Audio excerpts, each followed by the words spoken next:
আসসালামু আলাইকুম প্রিয় বন্ধুরা, কিভাবে বাসায় সহজে ইফতারের জন্য ছোলা ভুনা করবেন আজকের এই ভিডিওতে আমি দেখাবো।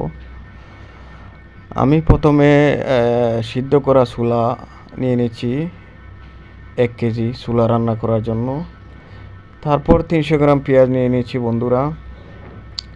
তার পাশাপাশি আছে হলুদ গুঁড়া 1 টেবিল স্পুন, মরিচ গুঁড়া 1 টেবিল স্পুন, গরম মশলা 1/2 টেবিল স্পুন, ধনিয়া গুঁড়া 1 টেবিল স্পুন, লবণ 1 টেবিল স্পুন। আরও আছে আদা রসুন পেস্ট 1 টেবিল স্পুন, দারচিনি আছে 2-3টা, তেজপাতা আছে 2-3টা, শুকনো মরিচ আছে 2-3টা, লং আছে 4-5টা এবং তেল আছে 200 গ্রাম। এখন আমি 200 গ্রাম তেল দিয়ে দিচ্ছি একটা কড়াইয়ে। তেল দেওয়া হয়ে গেছে এবং দারচিনি, এলাচ, শুকনো মরিচ এগুলো দিয়ে দিয়েছি এবং ভাজা ভাজা করে নেব।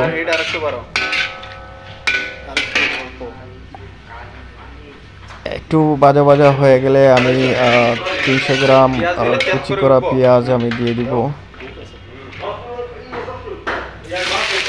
কুচি করা পেঁয়াজ দিয়ে দিয়েছি বন্ধুরা।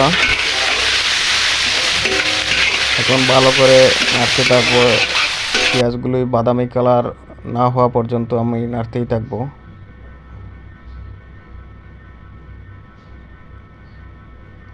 দেখতেই পাচ্ছেন বন্ধুরা, আস্তে আস্তে পেঁয়াজগুলো বাদামি কালার চলে আসছে। আপনারাও এইভাবে বাদামি কালার করে নেবেন।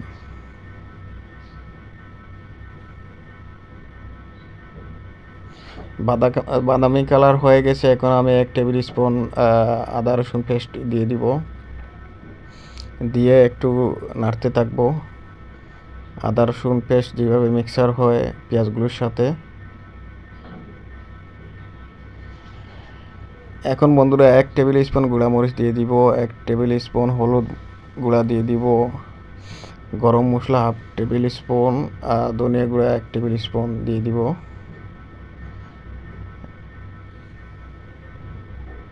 এবং লবণ 1 টেবিল স্পুন দিয়ে ভালো করে মিক্সার করে দিব।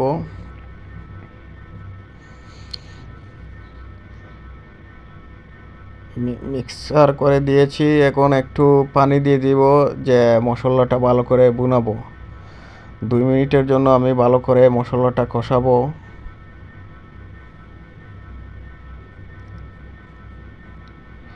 মশলা কষানো হয়ে গেছে। এখন সিদ্ধ করা 2টা আলু আমি এই মশলাতে অ্যাড করে দিব।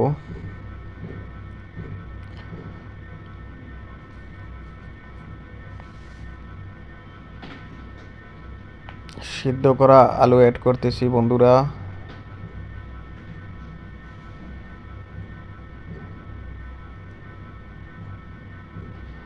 সিদ্ধ করা আলু অ্যাড করে ভালো করে মিক্স করে দিব বন্ধুরা।